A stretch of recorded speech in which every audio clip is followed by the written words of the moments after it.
আমি জানতাম না আমার এইখানে দিচ্ছে। আমার ছেলে গাড়ি দিয়ে দুইটা লোক দিয়ে পাঠিয়ে দিয়েছে।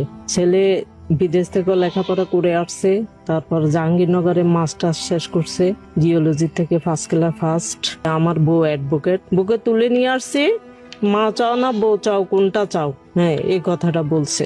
আমি হানা কোনো উত্তর দিইনি। আমাকে বলে যে কি দক্ষিণখান দিয়ে আসি। আমি বলছি, দিয়ে আসো, যেখানে ইচ্ছা সেখানে দিয়ে আসো। আমি আর কোনো কথা বলিনি। আমার 3 মেয়ে মারা গেছে।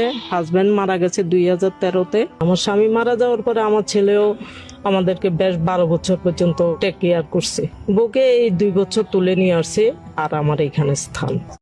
বাবা মারা যাওয়ার পরেও 12 বছর পর্যন্ত মা এবং বোনদেরকে খেয়াল রাখতে পারলো, তাদের দেখভাল করলো। অথচ বিয়ের 2 বছরের মাথায় বইয়ের কথায় মাকে বৃদ্ধাশ্রমে দিয়ে আসলো। এখানে কাকে দোষী করবেন? সেই সন্তানকে নাকি পুত্রবধূকে? আমি দোয়া করি এইরকম পুত্রবধূ, মানে এইরকম মেয়ে কোনো মায়ের গর্ভে না আসুক। আর এই জায়গায় যদি আপনি থাকতেন তাহলে কি করতেন? কমেন্টে জানান।